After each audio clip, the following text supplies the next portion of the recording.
On this episode of Planet Earth, we will be exploring one of the most abundant biomes on the Earth.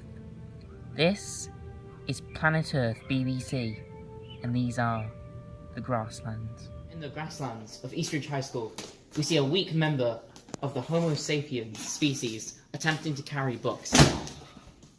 This weak member of Homo sapiens is known as Archip, and it is trying to devise a way to carry this heavy load of textbooks so it can increase its knowledge. It seems that it's trying to improvise and devise a way so it can transport these textbooks in a more efficient manner. Nature, what a wonderful thing.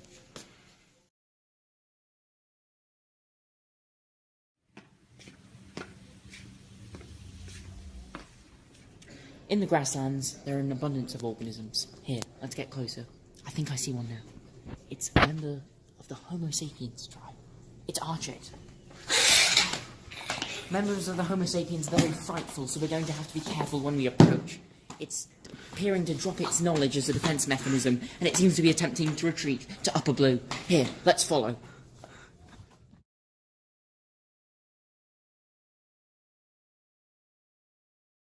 I'm Dr. Sam Wilson, and this is my associate. I have lost track of the mysterious Archie. Do you want to help me find him, track him down? Sir Richard Williams. Now, we're going to have to learn how to track down the member of the Homo sapiens tribe, physics. Archit. Yes, indeed. So, And calculus. let's go.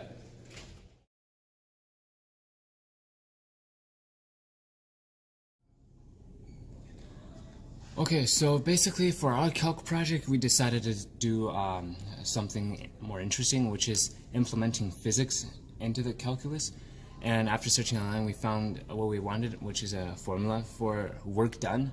And it is the integral from a to b of f times d, which is the work done over time. And obviously, f is supposed to represent force, and d is supposed to represent distance.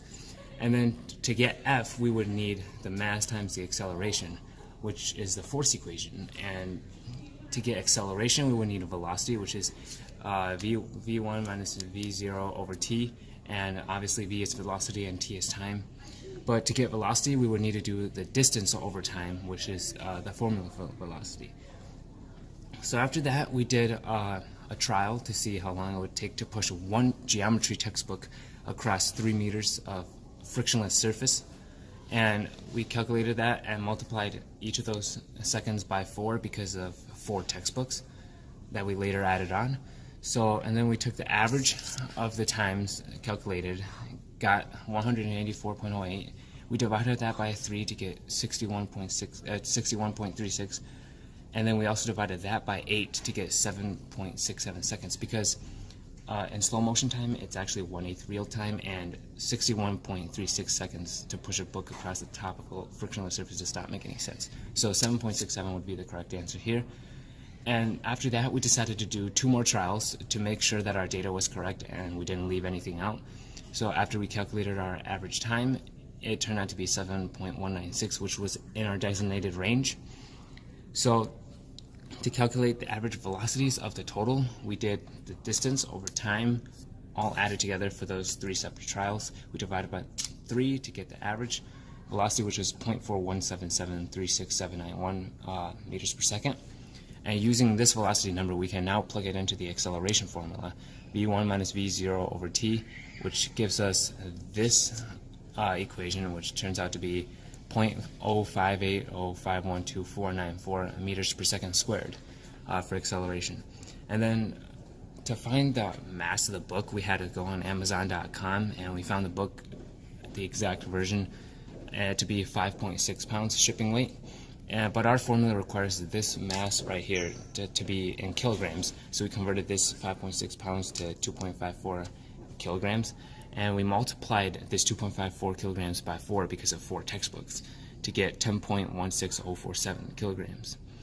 And then now we can plug it into our formula using the integral. So we first calculate force by using mass times acceleration, which is what we got from doing our calculations up there. And we get force, which is 0.589827978 newtons. And now we can plug this into the integral from 0 to 3, which is our distance of 3 meters. and integrate that using our calculator, we end up with 1.77 joules of work done. And this is not accounting for coefficient of friction, because we're assuming we're pushing it across a frictionless surface.